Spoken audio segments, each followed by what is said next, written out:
Right then, boys and girls, let's have a little bit of a look at alchemy, shall we? Let's kick off our little bit of a brief overview to the professions. I'm in two minds on how to do these videos, so I'll do this in the relatively short and sweet way, and if people want a slightly longer, slightly more detailed, slightly more in-depth version of these, let me know. But I will start with the short and sweet first little overviews of the professions, and yeah, we'll see. So we'll kick it off with alchemy. I guess actually one of the first things with alchemy we should talk about is not the profession itself, but one of the cool ways that you get the recipes. For those of you that played in the War Within, it might have been a while since you leveled your alchemist, but alchemy has this discovery system, meaning you don't go to a trainer and just pick up a bunch of recipes, craft them, and then pick up a bunch more and craft those and level up that way. You have to kind of discover your recipes. This was kind of frustrating because it was random. Random is always painful for some people and is always like winning the lottery for others, and you know, some people sit in the middle. But they have smoothed the process out of discovering recipes with alchemy, which is quite cool. There's this coaching cauldron which unlocks and opens up this alchemy research window. And alchemy research is a way for you to sort of cherry pick which recipes that you want, but you might have to do a little bit of something first. Let's say, for example, you want to unlock the haste flask. At the moment, the tooltip is not very useful. It just says become more versatile. Don't necessarily know what that means. I'm sure people will figure this out. But some of the other ones are a little bit more straightforward. Mastery flask is quite simply craft 10 Sindori flasks. Relatively straightforward. And once you've done that, once you've unlocked the research, you will be able to then pay the price, click the research button. And whilst I haven't been able to test this on the alpha as it stands at the moment, the assumption is you'll either instantly learn this recipe or maybe it starts a cooldown timer or something, who knows. But it's a little bit more of a deterministic way to cherry pick your recipes. It does mean that this time round, your Artisan's Acuity, or as it's more better known in Midnight, Artisan's Moxie, is going to be a consumed item for each recipe that you pick. This might mean, if this ends up being relatively scarce in the early weeks, you might actually have to pick and choose which recipes you pick up when. And you certainly won't be like harvesting first time crafts to make Artisan's Moxie this time. You will be gathering it however we end up gathering it and then using it to purchase the recipes that you so choose. Slightly better than random, I think, and an interesting twist on just going to a vendor and picking up, you know, get reach skill 10 and then here's a recipe for 20 gold. I think it's a little bit more interesting way of doing it, and wouldn't mind to see a similar thing across the other professions. Let's jump into, though, what the actual profession consists of. First off,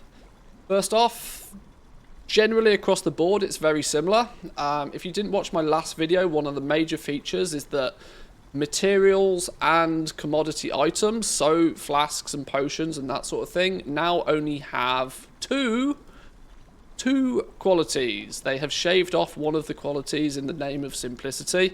They have tried to minimize the amount of maybe bag bloat.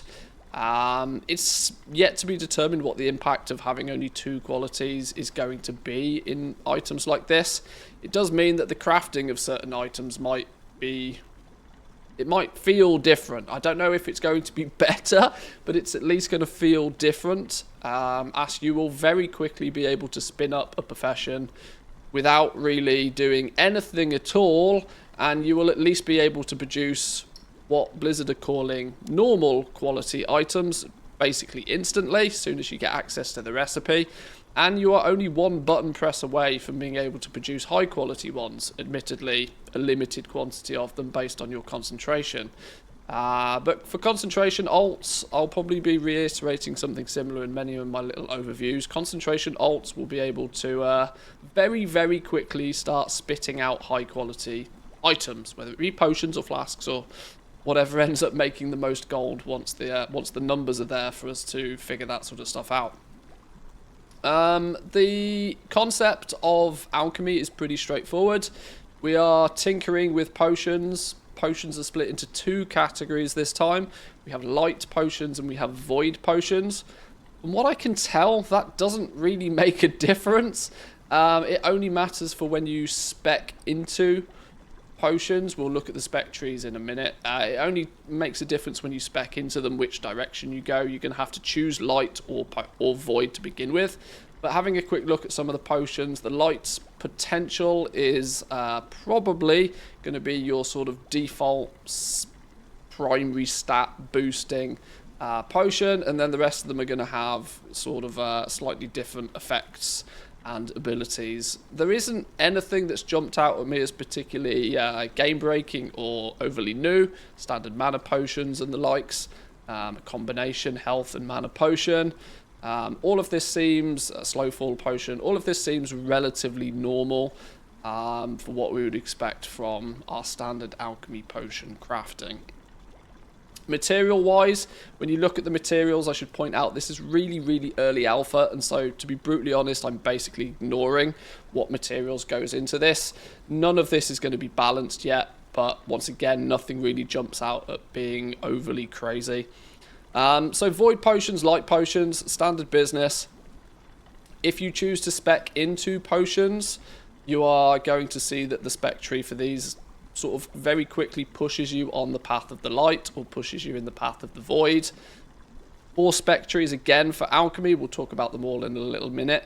But you go in one direction or the other with your potions to begin with, and then you get to choose whether you want to stack up your concentration and your ingenuity bonuses or your multi-craft bonuses. Obviously, eventually you'll probably want all of the above, but you might have to choose which direction first. It does mean if you don't want to be using concentration, if your goal is to actually push towards mass producing things, you can completely ignore the concentration nodes. But they have sort of tried to simplify the spec trees a little bit. 10% simplification on the spec trees, a little bit more straightforward. Flasks is actually basically a carbon copy. Flask's tree is basically exactly the same. Instead of going into light or void, we have actual flasks themselves, or we have the vials.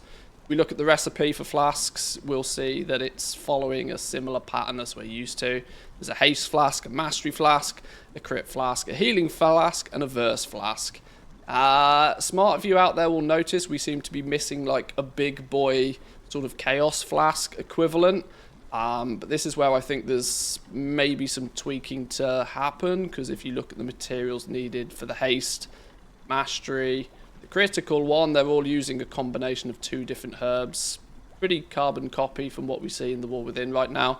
But then the verse flask is the one that's using all four, which would be similar in vein to like the chaos flask. So definitely some balancing to go on this, but conceptually at least they're going in the same sort of direction with the flasks. Nothing's really changing. And vials are just boosting either your ingenuity or it's going to be your finesse and perception for the gatherers out there.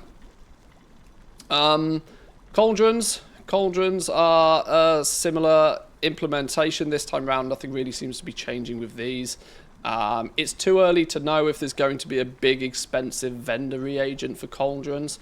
That was a thing, and it's kind of been a bit weird that it is a thing. But these wondrous synergists are your transmutation item. This is probably a good time to point out to people thaumaturgy is no more. I don't know if people will be happy or sad about that.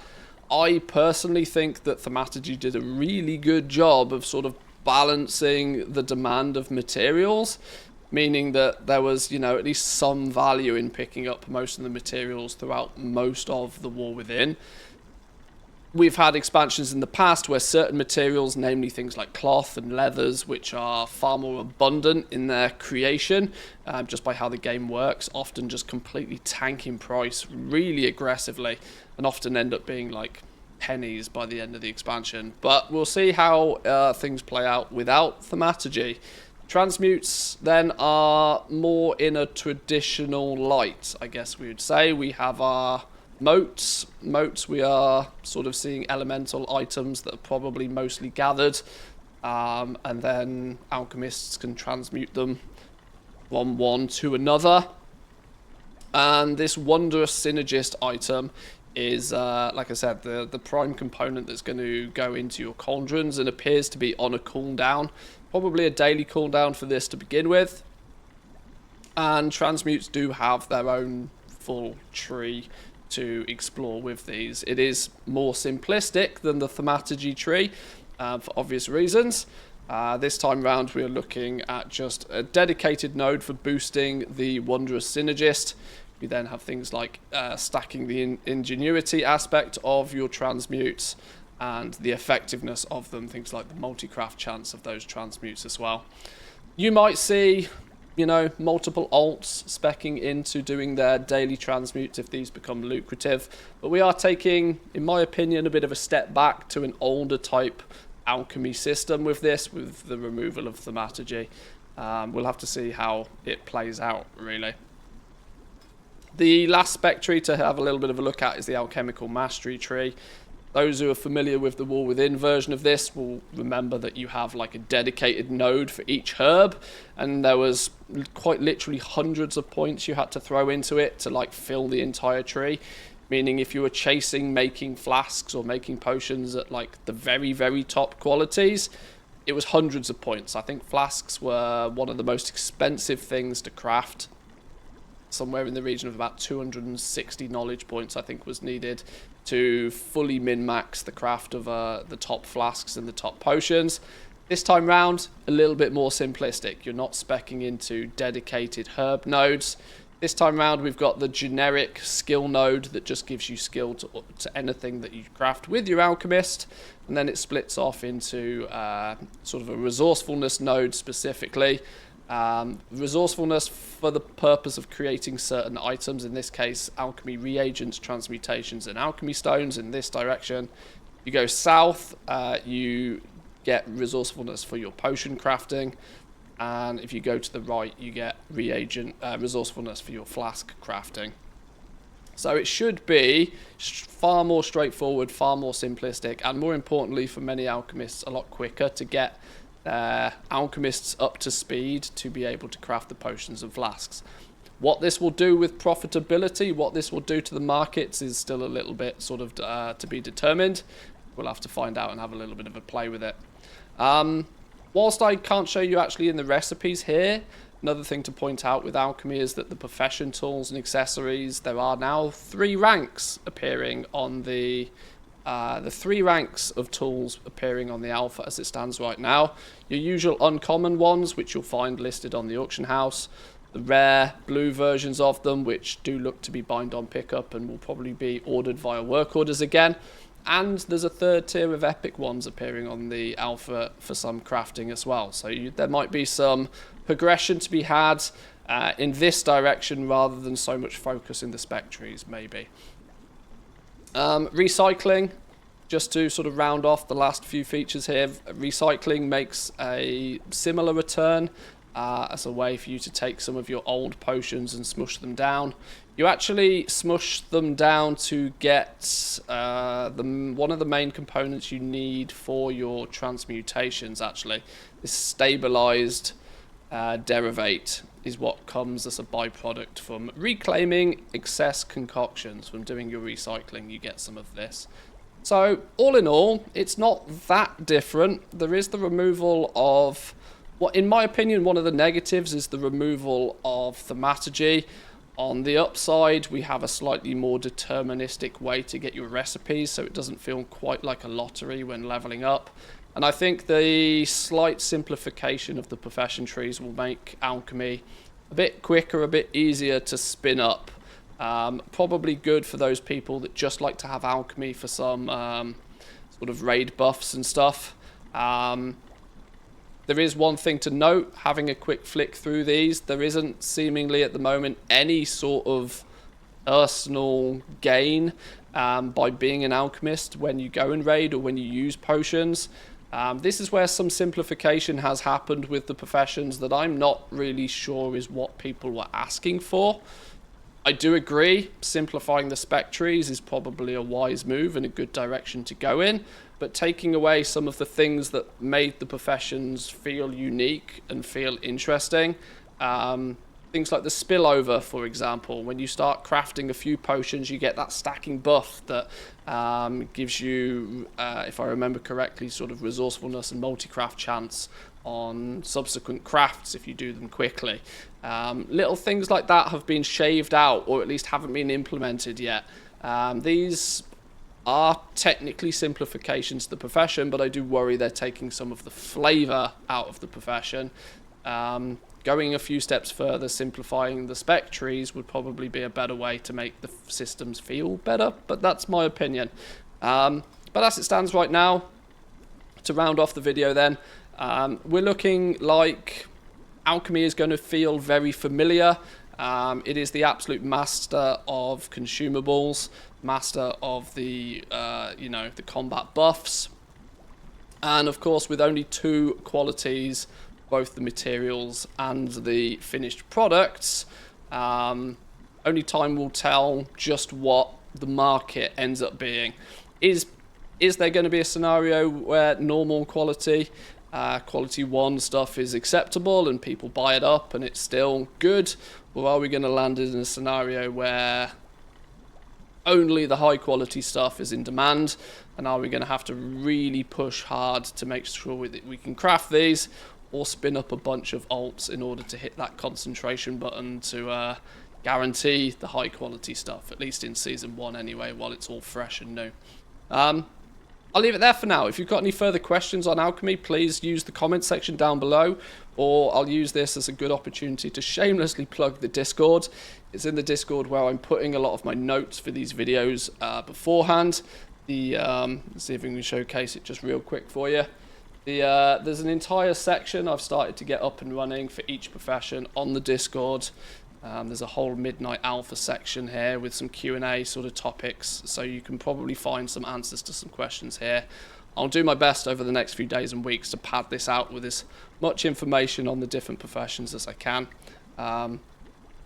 Because the more info we can get our hands on, the better feedback we can give to Blizzard, and hopefully the better we can make these professions when the game goes live.